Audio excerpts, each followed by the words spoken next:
Ele fala do coração. Do coração. Todo mundo fala isso do Carson, né? Ele nunca... Muito espontâneo. Ele não espontâneo dava volta. Até demais. Muito espontâneo. Ele assim, era um tipo de pessoa que você amava ou odiava. Não tinha como ficar no meio termo, né? E você viu essa relação de amor e ódio do Carson dentro da própria família? Sim. Porque é muito claro para todo mundo que o Carson Gracie, ele foi o primeiro Gracie a tirar o jiu-jitsu de dentro da família, sendo Gracie e ensinando a uma agremiação que lutaria contra Gracie. Isso deve ter despertado em algum momento... Sim, né? Acho que foi uma sequência de fatos, né? Tio Hélio tinha a personalidade dele, foi segmento do meu avô, né? E ele virou... O Carlos, né? O Carlos. Aí ele virou estrela. Sim. Claro, o tio Hélio tem todos os méritos, isso é indiscutível. Sim, fato. Não só na parte de luta, mas como professor, de estabelecer todo o sistema criado pelo meu avô. Sim. Ele que implementou. Ele foi a execução da idealização do Carlos. Que tem essa história que ele aprendeu olhando, eu não estava lá, mas eu não acredito. Entendi. Essa aí que, entendeu? Isso veio depois que foram falecendo pessoas, que essa história que ele aprendeu, e aí até dão uma cutucada dizendo que o meu avô era irresponsável e que... Como é que era irresponsável? Você criou esse legado maravilhoso. Não, o Pedro, para mim, deu a melhor definição. Entendeu? Dos irmãos Gracie, Hélio e Carlos. Um idealizava, o outro colocava na prática, e isso. Um não teria existido sem o outro. Exatamente. Precisava daquela ferramenta. Exatamente. E aí, o que aconteceu? Quando teve aquele fato desagradável, né, que foi aquela situação do Hélio Gracie com o Valdemar, que... A luta entre os dois, né? A luta entre os dois, que aí chegou o ponto que meu pai entrou na cena. Não tinha outra opção. Sim. A história é essa que o pessoal às vezes esquece de... Não, dali era o seguinte, era o Carson Gracie ou o Carlos Robson Gracie, que não tinha capacidade física, né, estrutura física para ganhar do Valdemar. E só tinha mulher. Não tinha nenhum... Da primeira leva, não tinha nenhum homem mais. Era o Robson ou o Carson? Era o Carson Robson, 5 mulheres, e depois, que eu acredito, acho que veio meu tio Reison. Entendi. E o tio Reison também não ia dar. E já era muito tarde. Aquilo ali já... A família Gracie já tinha sido esquecida. Já era Valdemar, Jiu-Jitsu, se seguisse. Caramba, cara. Realmente, nesse ponto aí, tinha um nó. Que se não tivesse sido desfeito... Se meu pai não tivesse nascido, talvez nós não estaríamos aqui falando sobre Jiu-Jitsu. Porque, de repente... A gente não pode afirmar nada na vida, né? A gente tem que viver. Mas o Valdemar era o cara. Era o cara do momento. Era o cara que desbancou o legado Gracie. O legado Gracie caiu. Aí meu pai estava ali. No momento que o Hélio perdeu, meu pai me contou que meu avô tocou no ombro dele e falou: agora você entra lá e desafia. Foi isso que ele fez. No mesmo dia, na mesma noite? Na mesma hora. Não acabou, nem levantou o braço, já entrou lá e desafiou. Agora você tem que lutar comigo, você desonrou a família. E daí começou a leva. Eram super amigos, irmãos.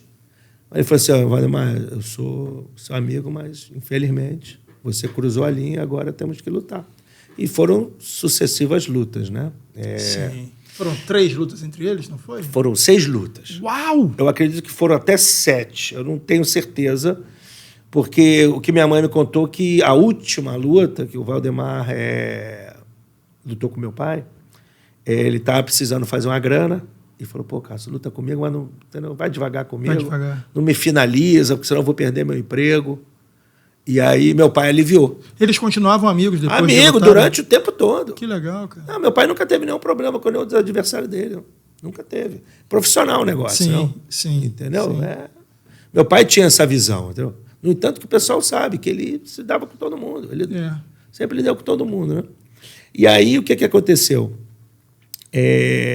Nessa luta, a última luta aí, meu avô até ficou bravo. Falou: pô, cara, você poderia ter finalizado. Eu falei: não, que isso, não precisa fazer isso. Não? Já está aprovado. Então, voltando no que a gente estava falando, entrou meu pai em cena. E aí a Academia Gracie cresceu e tinha aulas particulares, não era aberto para ninguém, né? E só tinha gente de grana, né? Só que meu pai, ele sempre foi assim. O bom do meu pai é que ele não te pegava e falava assim, não, isso aqui é a tua parte ruim, vamos trabalhar. Não. Ele potencializava a sua parte forte, entendeu? E trabalhava aos poucos as suas falhas. Mas se você é forte nessa situação e aos poucos vai melhorando a outra, o problema é quando você tira totalmente a capacidade do cara de desenvolver o que ele tem de bom para corrigir o que ele está fazendo errado. Verdade. Aí você não cresce e não melhora, porque se aqui não melhorar... Então, você tem que melhorar a tua capacidade, potencializar a sua parte forte, porque aí esconde um pouco aquela parte fraca. Então, isso que ele sempre fez com os atletas. O treinamento lá na academia era assim, ele fechava as portas, era o treino em pé, e ele botava, por exemplo, eu e você, a gente saía ali no pau, ele ficava um papel ali, anotava, acabava o treino, vem cá, ó, essa mão aqui, ó, você tem que fazer isso aqui, ó, e com aquilo ali você melhorava. E você, ó, tem que ter isso aqui, parará. E ele tinha essa capacidade de casar os treinos que davam certo, que demonstrava essa falha. Ele falou, ó, tá vendo? Eu te falei que tá dando mole ali, ó, o cara te pegou. E ele provocava o cara, mexia no ego do cara. Pô, o cara ficava brabo. Ele ficava pegando o pescoço, igual pegava no galo, o cara ficava brabo. O cara já entrava, você pode ver até a foto que tem ele com o Pinduca, quando eu tô com o Marco Rui, tá o Pinduca olhando assim, ele devia estar ali no ouvido do Pinduca, ó, vai pegar o cara, o Pinduca olhando com aquela cara, né? Sim.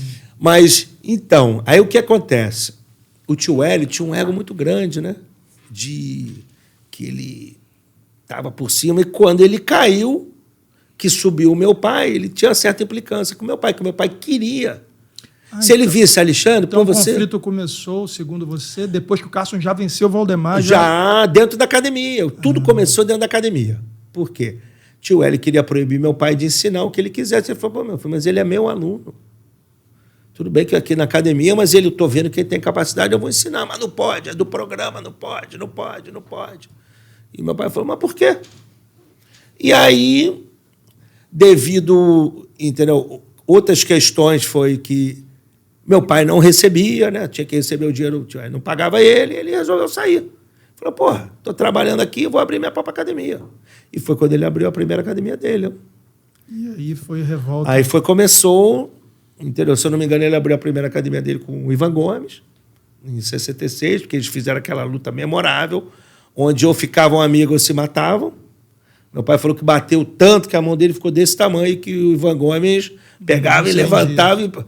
Pô, o Ivan Gomes era um monstro. Sim, ele falou isso. Um monstro, Ivan Gomes. E, poxa, melhorou muito depois que veio treinar com o vovô, tio Hélio, meu pai. Fizeram aquela aliança ali. Foi uma boa jogada, né? Foi uma boa jogada. Na verdade, se você olhar para trás, tudo que aconteceu de bom e de ruim parece que tinha que ter acontecido. Tinha que ter acontecido, porque exato. Sem isso aqui que você está me contando, talvez o jiu-jitsu como a gente conhece hoje não existiria. Porque não existiria. Teria passado. Eram aulas particulares para uma seleção muito... Só o pessoal do dinheiro só mesmo. Nata só aula mesmo. Particular, era caro. Então, meu pai resolveu abrir a academia, entendeu? E aí... Revolucionou. Quando ele começou, dali ele mudou ali para Nossa Senhora de Copacabana, onde até uma certa época lá o Rory e o tio Hélio alugaram uma sala lá para dar aula, mas também não deu certo, porque na hora do pagamento não rolava. E aí, só desentendimentos, entendeu? Então, foram consequências de coisas com o tempo que levaram para essa situação, entendeu? Tudo iniciou e taxam meu pai como ovelha negra, entendeu? Mas, tipo assim, se já dentro da Academia Gracie já tinha uma porção de gente, por que meu pai era ovelha negra? Porque ele dava aula para pessoas diferentes? Se já tinha uma porção de aluno na academia, se já existia o quadro de professores da academia, então se era para ficar na família, que o tio Hélio desse aula para os alunos dele, para os filhos dele, e meu avô para os filhos dele. Na verdade, estava na família, mas o Carson decidiu fazer o dele sozinho, né? Como é que é um desenvolvimento se não tem aluno?